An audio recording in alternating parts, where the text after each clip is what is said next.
안녕하세요. 올해 초 파혼한 20대 후반 여자입니다. 제 파혼 이야기에 많은 사람들이 제가 철부지라서 다행이라고, 제가 조금만 더 똑똑했으면 아마 꼼짝없이 사기 결혼 당했을 거라고 이야기를 해주더라고요.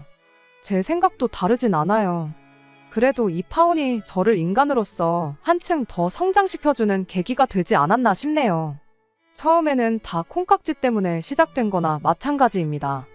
결혼하기에 마땅한 사람이 곁에 있으면 굳이 30살 홍기가 찰 때까지 기다릴 이유가 뭐가 있나 싶었어요. 그리고 그때까지만 해도 저는 제 남자친구가 그 마땅한 사람이구나 착각 속에 살고 있었지요. 청혼도 제가 먼저 했어요. 꼭 연애 몇 년 더 하고 결혼해야 하는 이유가 있냐? 지금 하나, 내년에 하나, 내후년에 하나, 우리 둘이 결혼하는 건 똑같은 거 아니냐고 남자친구한테 제가 먼저 물었죠. 그 말을 했을 때만 해도 알겠다고 하루빨리 결혼해서 행복하게 살자던 남자친구였는데, 막상 그로부터 며칠이 지나 본격적인 결혼 이야기가 오가기 시작하니 남자친구가 별로 의욕도 없어 보이고, 결혼에 관한 이야기가 나오면 의도적으로 피하고 어려워하는 듯한 모습을 보여왔습니다. 만날 때마다 제 앞에서 무슨 이야기를 꺼낼까 말까 하는 모습을 몇 번 보다가 답답해진 제가 먼저 무슨 하고 싶은 말이라도 있는 거냐고 먼저 물어봤죠. 그리고 그제서야 남자친구가 저한테 사실은 자기가 부모님과 사이가 안 좋다는 이야기를 꺼내왔고요. 이야기를 들어보니 남자친구가 부모님하고 연락 안 하고 지낸 지가 벌써 수년 세월 지난 상황이랍니다. 그러고 보니 연애 1년 하는 동안 남자친구가 부모님에 대한 이야기 한 번 따로 한 적 없었고, 명절 때나 응당 부모님하고 시간을 보내야 할 그런 날들마다 어디 안 가고 집에 있고 그랬던 게 생각이 나더라고요. 남자친구가 힘들게 털어놓은 이야기는 이랬어요. 본가가 지방에 있고 자기는 대학교 때부터 집에서 나와 따로 살게 되었다고요. 그런데 그렇게 혼자 집에서 떨어져 나온 이유가 집안 형편이 어려워서 그랬던 이유가 가장 컸답니다. 대학교 들어갈 때쯤 해서 부모님이 하던 사업이 안 좋아지면서 부모님이 대학 가지 말고 일이나 해서 아버지 사업에 돈을 보태라고 했답니다. 당장 남자친구가 그 나이에 아르바이트 해봐야 그 당시 시급으로는 한 달에 100만 원 버는 것도 힘든 상황이었대요. 그런데 100만 원 남짓한 돈 보탠다고 뭐 망해가는 아버지 사업이 살아나기나 하냐고 대들었다네요. 그랬더니 부모님이 하는 말이, 네 말대로 꼴랑 네가 가져다준 100만 원으로 사업이 살아나는 건 아니지만 네가 대학만 포기하면 아낄 수 있는 돈이 얼마나 되는지 알고나 하는 소리냐고 그랬답니다.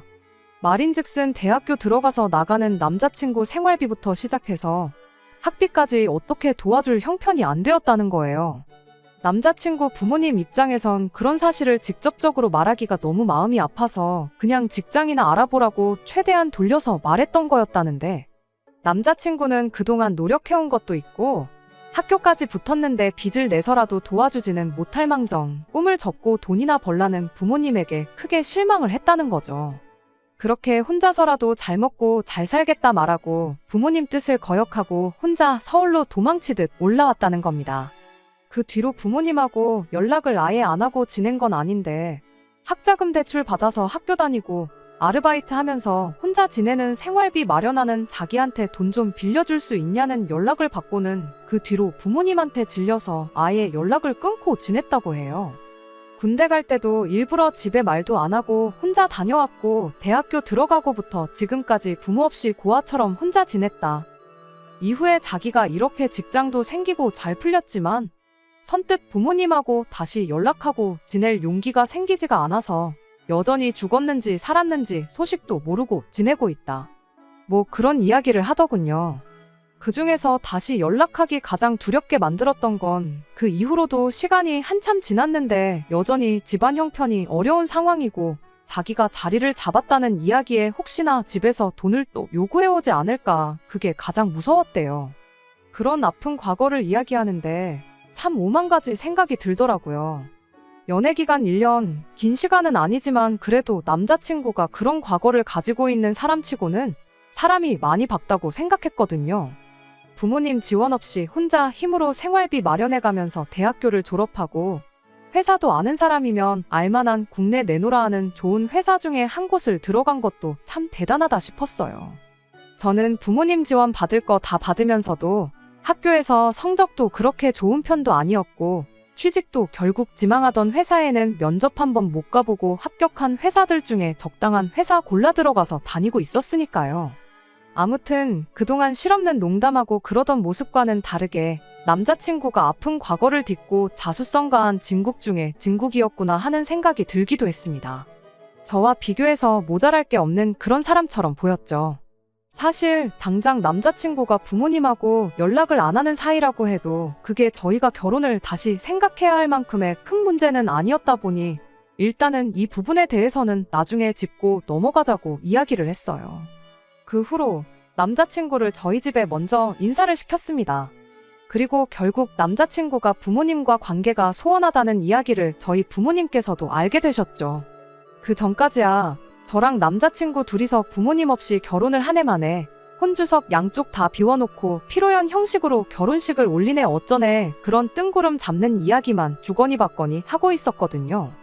그런데 이젠 저희 부모님도 이 상황을 알게 되셨으니 저희 부모님의 의중도 중요하다는 생각이 들었죠. 아니나 다를까 저희 부모님께서 그래도 결혼이 일륜지 대사인데 부모님이 돌아가신 것도 아닌데 어떻게 결혼 소식을 모르게 하고 결혼을 할 수 있겠냐 하고 이야기를 꺼내오셨어요.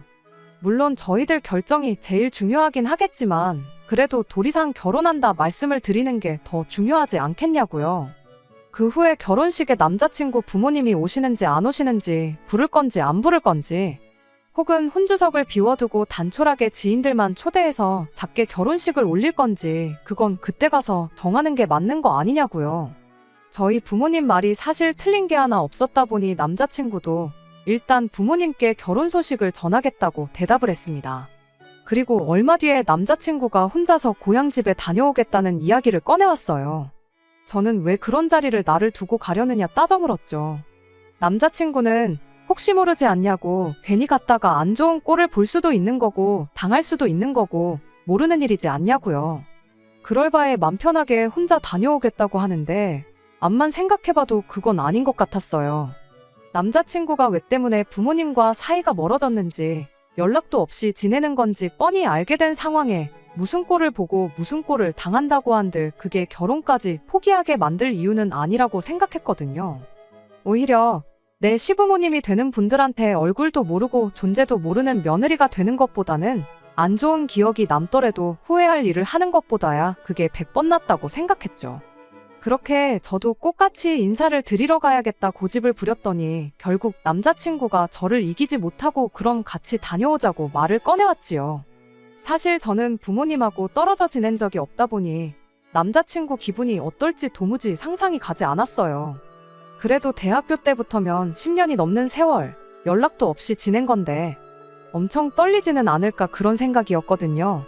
저조차도 그렇게 긴장이 되는데 그런데 남자친구는 10년 만에 부모님을 처음 만나러 가는 사람치고 긴장하는 모습도 떨려하는 모습도 걱정하는 눈치조차도 없었습니다.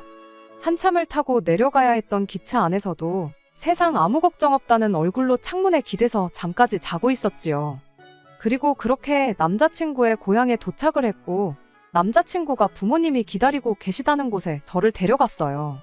막상 약속 장소에 도착했더니 멀끔하다 못해 부티까지 나시는 두 분이 저희를 기다리고 계셨습니다. 그때까지만 해도 정말 그 자리가 눈물 없이는 볼 수 없는 그런 감동의 재회 자리가 되겠구나 싶었습니다.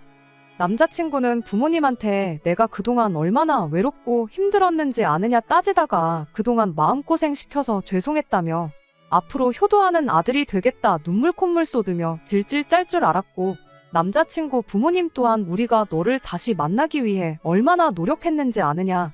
이제는 이렇게 다시 사업도 일으키고 떵떵거리며 살고 있다. 우리 다시 행복하게 한 가족으로 지내보자. 이런 유치한 아침 드라마 같은 내용이 펼쳐질 거라 생각했죠. 그리고 이런 재회를 가능케 만들어준 제 자신한테도 너무 뿌듯하기도 했어요. 그런데 생각보다 남자친구 부모님도 10년 만에 처음 다시 상봉한 가족치고는 서로들 반응이 시큰둥하더라고요. 밥은 잘 먹고 다니냐? 네, 잘 먹고 다녀요 하는 형식적인 인사 정도만 주고받은 게 다였어요. 10년 동안 연락도 없이 지낸 아들 안부는 밥 잘 먹고 다닌다는 말로 다 설명이 된 건지 그 이상 그 어떤 질문도 하지 않으셨습니다. 오히려 질문은 저한테 쏟아지기 시작했어요. 아들 결혼 상대가 궁금하시기야 했겠지만 그래도 감동의 재회를 하는데 그날 주인공은 제가 아니라 남자친구 그리고 남자친구 부모님이라고 생각했는데 이게 다 무슨 일인가 싶었습니다. 직장인이냐, 다니는 회사는 이름이 뭐냐부터 월급은 얼마나 받느냐 하는 이야기부터 시작해서 저희 부모님은 뭐 하시는지, 은퇴는 하셨는지, 노후 준비는 다 되셨는지 흔히들 말하는 호구조사가 시작되었죠. 오히려 그쯤 되니까 부모님과의 감동적인 재회를 제가 괜히 따라오겠다고 고집부려서 망쳐놓은 건 아닌가 그런 생각이 들었죠. 남자친구 눈치까지 보이기 시작했고요. 그래서 두 분께 너는 언제고 다시 내려오면 되니 저 말고 아드님하고 이야기 나누시는 게 더 좋지 않겠냐고 한마디 꺼냈어요. 아직 결혼 날짜가 잡힌 것도 아니고 이런 이야기는 상견례 때 해도 되는 거 아니겠냐고 했는데도 불구하고 두 분은 계속해서 저한테 하고 싶던 질문들만 하기 시작했습니다. 그렇게 자리가 다 끝나고 나서도 뭔가 이상했죠. 보통 이런 경우에는 부모님이 자식을 기차역까지 배웅해주고 그래도 문내 아쉬워서 떠나가는 기차만 멍하니 바라보고 그럴 줄 알았는데 막상 자리가 끝나니 날 추우니 조심히 들어가라는 한마디 말만 하고 두 분은 기차역은커녕 약속 장소 입구까지도 저희를 배웅해주지 않고 그냥 갈 길을 가셨거든요. 돌아오는 기차 안에서도 남자친구가 기분 나빠하는 내색 하나 하지 않고 또 편한 자세 잡고 잘 준비부터 하더라고요. 그때는 남자친구 부모님이 원망스럽기까지 했죠. 해도 너무하신 거 아니냐고. 뭐 장원급제에서 돌아온 정도까진 아니지만 그래도 그렇게 아들이 혼자임으로 힘든 시기 보내면서 좋은 회사 취직해서 결혼할 여자까지 데리고 금이 환영한 거나 마찬가지인데 아들에 대한 관심이 없어도 너무 없는 거 아닌가 싶었거든요. 그래서 남자친구한테 너는 괜찮냐고 부모님이 별로 기뻐하지 않으시는 것 같다고 한마디 건넸는데 남자친구가 두 분이 내색은 안 해도 엄청 기뻐하시는 거라며 설명을 해주기 시작했습니다. 원래 이쪽 지역 사람들이 무뚝뚝한 기질이 있다는 거 너도 살면서 한 번은 들어보지 않았느냐고. 부모님이 여기 토박이라서 원래도 성격이 무뚝뚝해서 그런 거다. 그리고 언제 보든 그렇게 한결같은 게 좋은 거지. 괜히 10년 만에 봤다고 해서 나를 어려워하고 그랬다면 나도 그게 내 나름대로 부담스럽고 불편했을 거다 하면서요. 제 상식으로는 도무지 이해가 가지 않는 상황이었지만 그래도 원래 그렇다는데 그렇구나 하고 넘기는 것 말고 따로 무슨 방법이 있었겠나요? 그냥 그런가 보다 했죠. 그 뒤로 몇 주 지나서 다시 남자친구 부모님께 인사를 드리러 다녀왔어요. 그때는 집에 초대를 받아서 다녀왔고요. 집은 그동안 남자친구랑 연락 없이 지내면서 한 번 이사를 하셨대요. 집은 40평대 아파트로 두 분이 지내시기엔 조금 넓은 감이 없지 않아 있었습니다. 안에 꾸며놓은 것도 꽤나 고급지게 꾸며져 있었고요. 남자친구도 당연히 부모님 집에는 처음 와봤을 테니 화장실이 어디냐 그런 거 묻고 그랬어요. 그걸 봤을 땐 정말 10년 동안 연락 없이 지냈구나 싶었는데 막상 밥 먹을 때 보니깐 또 그런 것 같지만도 않고 그러더라고요. 왜? 엄마가 해준 집밥만큼 세상 맛있는 음식이 또 어디 있겠나요? 암만 사이가 안 좋아져서 연락 없이 지냈다고 한들 10년이면 엄마 손맛이 그리워도 한참을 그리웠을 시기잖아요. 제 남동생만 해도 군대 갔다가 첫 휴가 나왔을 때 엄마가 해준 음식 먹고 싶어서 고생했다고 그렇게 유난을 떨면서 두 그릇, 세 그릇씩 먹고 그랬었었는데 아무리 기질이 무뚝뚝한 지역 사람들이라고 한들 어머님 음식 솜씨가 나쁜 것도 아니고 오히려 제 입맛에도 엄청 맛있다 싶을 정도로 좋았었는데 깨작거리면서 먹는 둥 마는 둥 하는 남자친구를 보니까 또 그런 부분은 참 이해가 안 가기도 하고 여러모로 혼란스러운 하루였습니다. 그런 와중에도 저희 결혼 준비는 나름 착착 진행되고 있었어요. 두 분이 멀리 살고 계시고 사업을 하고 있는 관계로 시간을 따로 내기가 어렵다 하여 상견례 날짜를 조율하는 데 있어서 조금 문제가 있었어요. 상견례를 안 했다고 결혼 준비를 미룰 이유는 없겠다 싶어서 저희는 저희 나름대로 열심히 결혼 준비를 하고 있던 상황이었고요. 식장이라든지 스드메 같은 것들은 따지고 보면 목돈이 들어가는 일이긴 했지만 결혼해서 살게 될 신혼집 구하는 거에 비하면 보잘것없는 비용이었어요. 그간 직장 생활하면서 제가 모아놓은 돈이 5천이었고 저희 부모님이 3억을 도와주시기로 이미 이야기가 되어 있는 상황이었고요. 남자친구가 모아놓은 돈은 3천만 원으로 월급에 비해 그렇게 많은 편은 아니었습니다. 아무래도 그동안 혼자 힘으로 쭉 살아왔고 학자금이며 이런 거 전부 대출받아서 했다 보니 당연히 당장은 모아놓은 돈이 부족할 수밖에 없다 싶었죠. 그런데 남자친구가 저희 집에서 3억을 도와주기로 했다는 이야기를 듣고는 일단 빌라나 오피스텔 전셋 같은 걸 알아보는 게 좋겠다는 이야기를 꺼내왔습니다. 저희들 모은 돈은 일단 결혼 비용과 신혼집에 마련할 살림살이 구하는 데 쓰고 대출은 최대한 없이 가는 게 유리하지 않겠냐면서요. 그래서 제가 남자친구한테 그게 무슨 말이냐 물어봤어요. 남자친구가 한다는 소리가 자기가 혼자 지내면서 학자금 갚고 그렇게 살아왔다 보니 대출 갚는 건 아주 이골이 났다고. 그러니까 형편 닿는 대로 신혼집을 대출 없이 구하고 결혼하고 나서 돈을 열심히 모으고 굴려서 그때 진짜 좋은 집으로 이사를 가자는 뜻이라며 설명을 하는 겁니다. 그렇게 나오니 솔직히 제가 돈 이야기를 하지 않을 수가 없었어요. 솔직히 남자친구 집이 과거에는 어려웠다지만 제 눈으로 직접 어느 정도 여유가 생긴 상황이란 걸 보고 왔었잖아요. 그래도 우리 집에서 3억이라는 큰 돈을 보태주기로 했는데 남자친구 집에서 3억까지는 아니라도 어느 정도 지원을 받는 게 공평하고 어떻게 보면 당연한 수순이라는 생각이 들었거든요. 그런데 남자친구가 단호하게 부모님께는 지원을 받을 생각이 없다며 거절을 하더라고요. 10년 만에 부모님과 다시 관계 회복을 한 건 좋은 일이긴 하지만 문제는 그 관계 회복을 한 계기가 우리 결혼 때문이지 않냐는 이야기를 하더라고요. 무슨 소리를 하는 건가 싶었는데 결혼한다고 10년 만에 다시 부모님한테 연락해서 갑자기 억소리 나는 큰 돈을 요구하면 자기 부모님이 우리를 뭘로 생각하겠냐는 겁니다. 말인즉슨 이 관계 회복의 이유가 다시 한 가족으로서 잘 지내고 싶어서 그런 게 아니고 돈 때문에 그런 거라 오해하실 수도 있는 거 아니겠냐는 거죠. 지난 10년 세월 자기가 얼마나 힘들게 지내왔는지 아냐면서 당장 먹을 게 없어서 돈 아낀다고 라면 한 봉 끓여서 한 끼는 면만 먹고 한 끼는 국물만 먹고 어쩔 때는 국물에 밥 말아 먹는 것도 아까워서 소면 한 봉지 사다가 남은 라면 국물로 재탕을 몇 번이나 해서 먹고 그랬답니다. 단돈 5만 원이 없어서 끼니도 거르고 했던 그런 절박한 상황에서도 부모님한테 당장 굶어 죽게 생겼으니 10,000원이라도 보내달라 연락하고 싶은 거 참아가면서 살았다는 소리죠. 그런데 이렇게 결혼한다고 10년 만에 다시 연락해서는 얼굴 2번 보여주고 결혼자금 도와달라고 1억을 달라, 2억을 달라 이런 이야기 꺼내면 자기 부모님이 진심으로 잘 지내고 싶어서 다시 연락한 게 아니고 순전히 결혼할 때 돈 얼마 받아가려고 연락한 것이라 오해를 할 거라는 거예요. 자기야 자식이니까 얼굴에 철판 깔고 그럴 수 있겠지만 사이 안 좋은 거 뻔히 아는 상황에 집에 돈 받아오라고 시킨 저를 두 분이 안 좋게 보실 게 뻔하다는 거죠.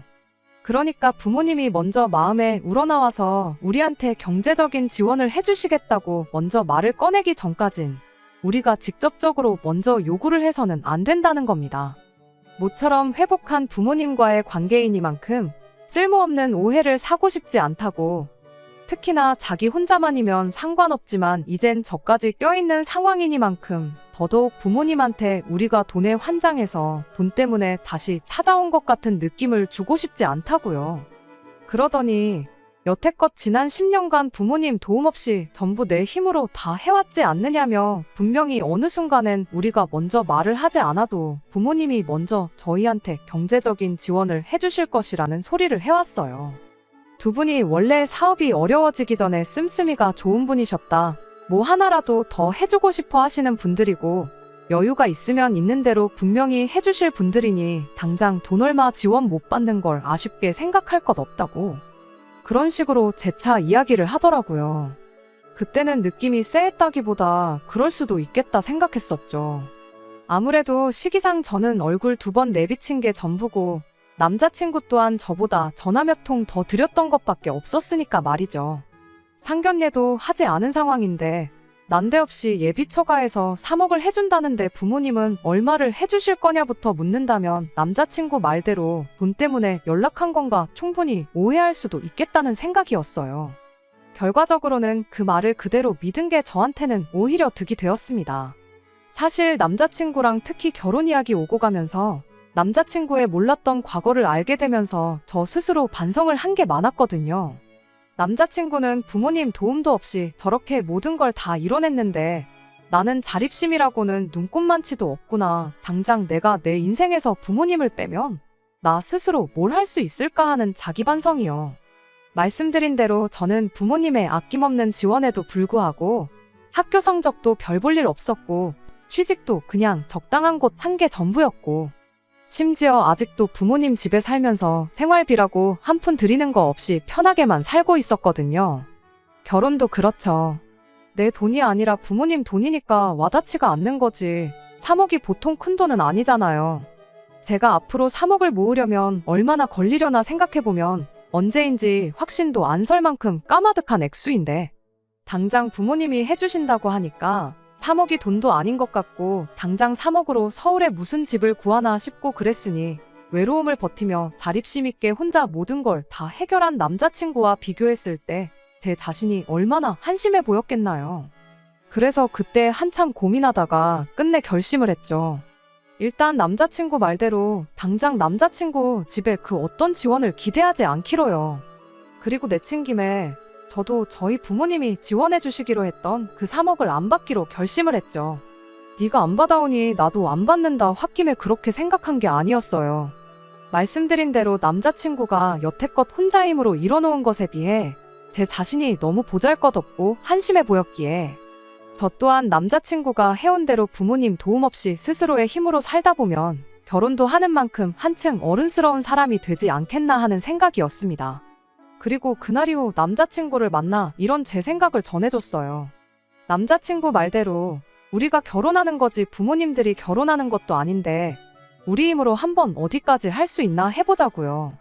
그랬더니 남자친구가 벙찐 얼굴로 그래도 해주시기로 한 건데 그걸 포기하긴 좀 그렇진 않느냐고 대답하길래 그렇지 않다고. 애초에 맡겨놓은 돈도 아닌데 당연한 듯 받아가는 것부터 잘못된 거라고. 형편 닿는 대로 빌라 같은 거 구해 살자고 하지 않았냐. 다행히 우리가 모아놓은 돈이 한 푼도 없는 게 아니지 않냐.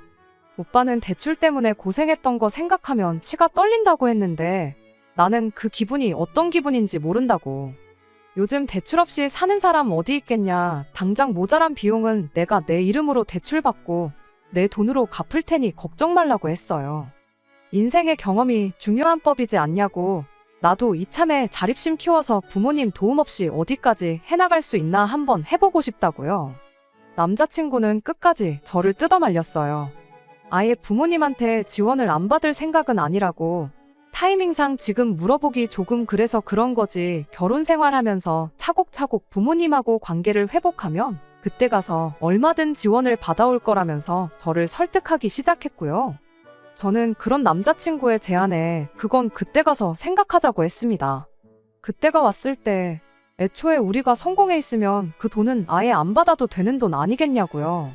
역으로 그때가 왔을 때 우리가 경제적으로 허덕이고 힘든 상황이라면 그럼 그때 가선 염치불구하고 부모님들 지원을 받으면 되는 거 아니겠냐 했죠.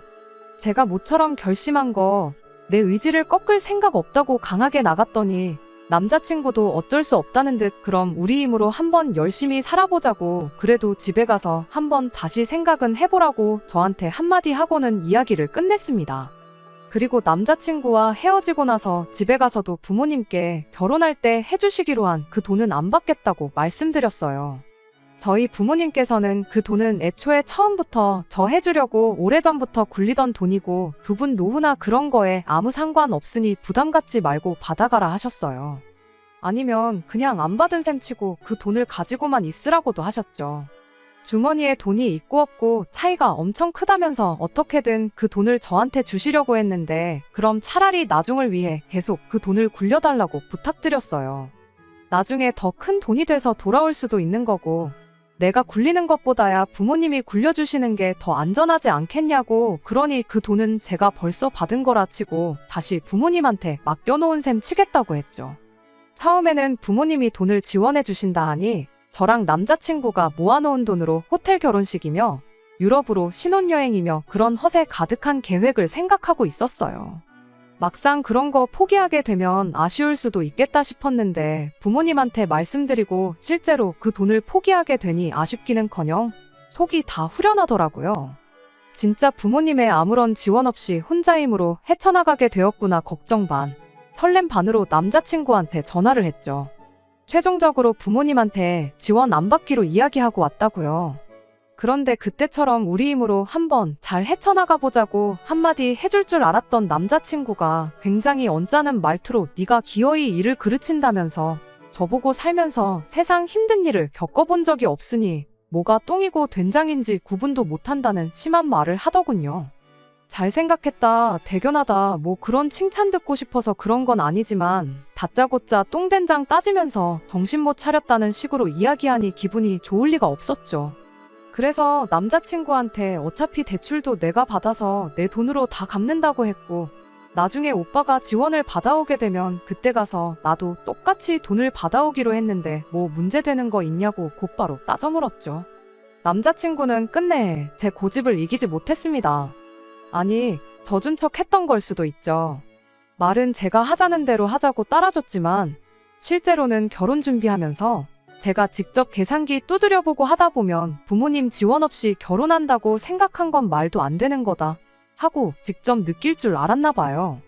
우리 돈으로 자가를 구해서 살려면 대출을 얼마를 받아야 하고 얼마를 이자로 내야 하고 원금은 이만큼씩 나갈 거고 관리비랑 생활비는 대충 매달 얼마씩, 평생 그 집에서 살 것도 아니니까 저축으로 얼마씩, 그런 걸 미리 계산을 해와가지고 제 앞에 들이밀더라고요. 결과적으로는 제 월급으로 집 대출 관련된 거 내고 생활비까지 내고 나면 제 수중에 10만 원 정도 떨어지게 예산을 짜왔더라고요. 그러면서 너 좋아하는 옷도 못 사고 앞으로 못해도 20년은 계속 이렇게 돈이 스치듯 빠져나갈 텐데 괜찮냐고 하면서요. 그런데 여기에 저희 부모님이 해준다던 3억이 생기면 어떻게 되는 줄 아느냐 하면서 그때는 제 수중에 매달 200만 원씩은 더 여유가 생기는 거라고 하면서 어떻게든 부모님 돈을 받아오는 게 유리하다는 식으로 저를 현혹하기 시작했죠. 그래서 남자친구한테 꼭 아파트를 사서 시작해야 하는 거냐고, 오빠가 먼저 형편 맞는 대로 빌라 같은 거 들어가 살자고 하지 않았냐, 그러니까 우리 예산에 맞는 적당한 빌라를 구하던지 아니면 10평도 안 되는 작은 원룸을 구하던지 하면 되는 거 아니냐고 바로 되물었죠. 그리고 맞벌이를 할 건데 왜 생활비며 적금이며 관리비며 전부 다 내 돈으로만 계산한 거냐고, 오빠야말로 계산이 틀린 것 같으니 다시 계산해보라고 한마디 덧붙였습니다. 그런데 난데없이 남자친구가 내 돈은 계산을 안 하는 게 당연하다며 자기는 앞으로 월급 받아서 매달 200만 원씩 자기 부모님한테 붙일 생각이라는 말도 안 되는 소리를 꺼내오는 겁니다. 그게 무슨 소리냐고 했더니 10년 동안 자기가 부모님한테 불효했던 것도 있고 자기도 여러모로 계산해본 결과 200만 원이 딱 적당하다고 생각해서 드리는 거니 그 결정을 존중해줬으면 좋겠다고 다짜고짜 말을 잘라버리는 거예요. 어이가 없어서 대체 무슨 계산 방식으로 계산을 했길래 매달 200만 원씩 드린다는 말이 나오는 거냐고 그거는 알려달라고 했어요. 납득할 만한 계산이면 나도 더 말은 않겠다고 했는데 제가 철이 없는 거지 계산을 할 줄 모르는 건 아니었거든요. 그런데 남자친구는 사람을 우습게 봐도 너무 우습게 받는가 봅니다. 제가 부모님한테 받기로 했던 3억을 돌려드리지 않았냐고요. 말인즉슨 저희 부모님은 그 결정으로 인해 없던 3억이 생긴 거니 우리가 3억을 드린 거나 마찬가지가 되는 거랍니다.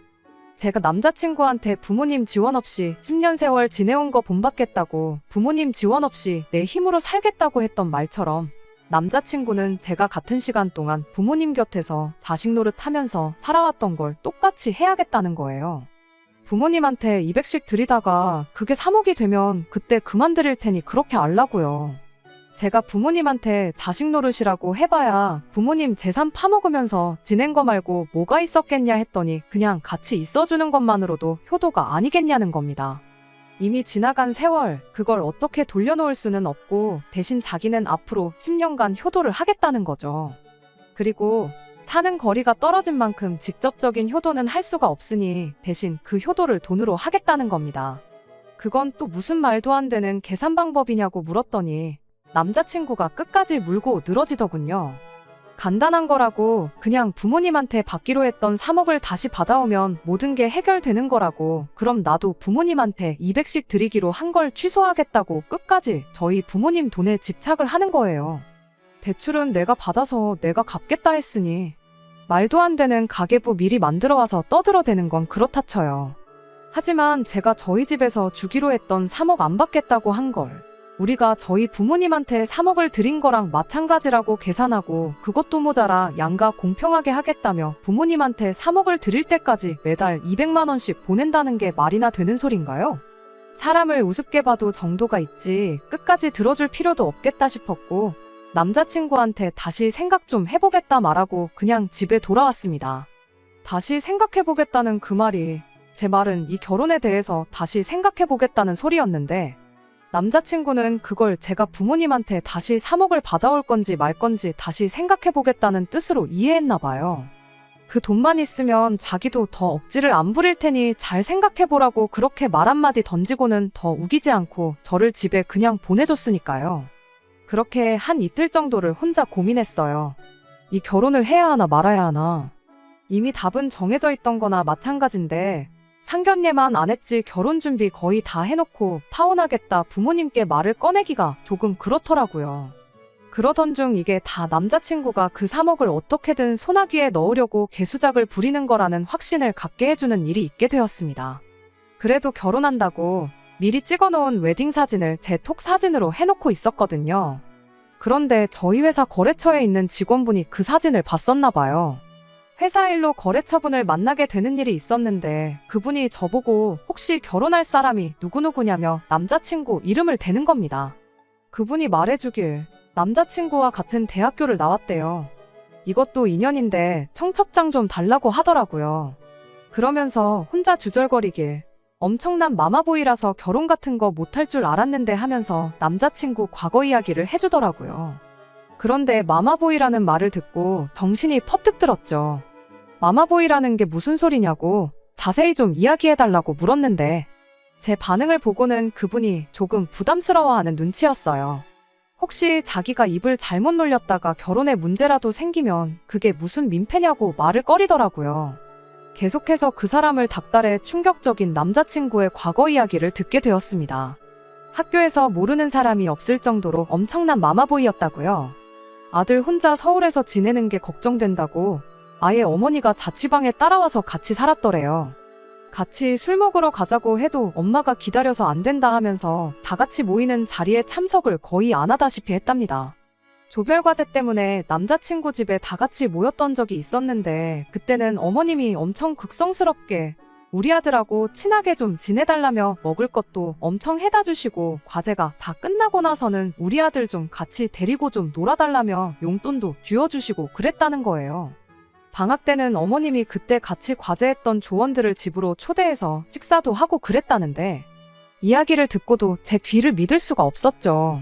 남자친구 말대로라면 집안 사업이 망해서 그때부터 부모님과 연 끊고 혼자서 라면 한 봉지로 새끼밥을 먹으며 힘들게 살았을 시기였어야 하는데 그래서 그 분한테 진짜냐고 너무 중요한 일이니 거짓없이 말해달라고 사정사정을 했는데 그분이 못 믿으면 어쩔 수 없지만 아마 그때 놀러가서 찍은 사진이 자기 집 어딘가에 있을 거라고 오늘 퇴근하면 집에 가서 그 사진부터 찾아서 보내주겠다 그렇게 약속을 했어요.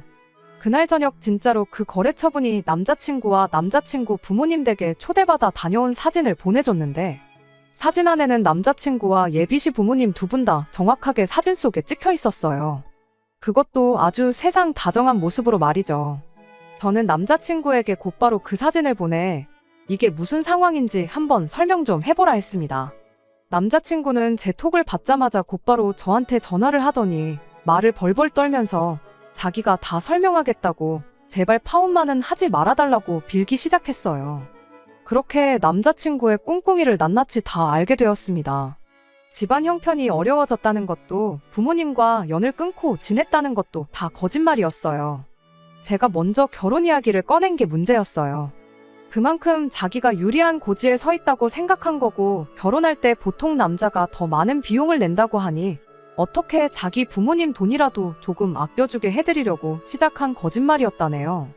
그런데 저희 집에서 큰 돈을 보태준다 하니 그 돈이면 더더욱 앞으로 부모님 손은 벌릴 일이 없겠다 싶었고 그 돈을 제가 부모님한테 돌려드림으로써 그럼 대신 자기 월급을 부모님한테 보내주는 식으로 자기한테 유리한 결혼을 하려고 했던 겁니다. 그 자립심 강하고 그저 어른스럽기만 했던 남자친구가 사실은 자기 부모님 돈 아껴주겠다고 저와 사기 결혼을 시도한 천하에 둘도 없는 인간 쓰레기였던 겁니다.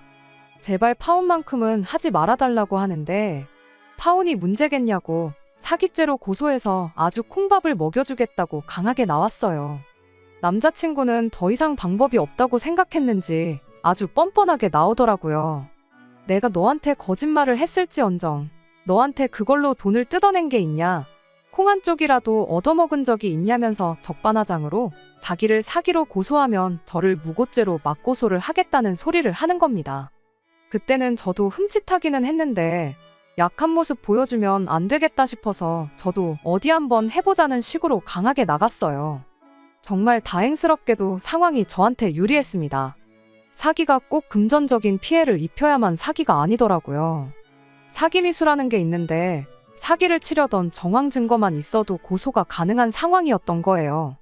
물론 남자친구 말대로 정황 증거만 있었지 녹취라던가 상황을 완벽하게 입증할 만한 증거가 없었던 게 문제였던 거지요. 다행히 남자친구가 사기 미수로 처벌을 받을 수도 있다는 소리만 듣고 잔뜩 겁을 먹어서 지방에 계신 부모님까지 모셔와 제 앞에 싹싹 빌었고 저도 대충 쿨하게 그동안 만나온 정 때문에 봐준다고 한마디 던져주고 그렇게 저희 결혼은 없던 일이 되었습니다. 작정하고 속이려 드는 사람을 간파할 방법은 없겠지만 제가 너무 서둘렀고 사람 보는 눈도 없었어요. 다른 사람들 말 맞다나 오히려 제가 철이 없던 게 천만 다행이었던 것 같습니다. 조금이라도 이 속 챙기고 했으면 부모님 돈을 돌려드리겠다는 게 아니고 일단 그 돈으로 결혼부터 하고 몇 년 지나 남자친구 집에서 지원을 받아올 생각을 했을 수도 있으니까요. 이번 일을 겪으면서 저도 정신적으로 조금 성숙해진 것 같습니다. 다른 건 몰라도 이제 부모님께 걱정 덜 끼치고 제 앞가림 제가 스스로 해나가는 그런 사람이 되도록 노력하려고요. 끝까지 들어주셔서 감사합니다. 오늘의 사연은 여기까지입니다.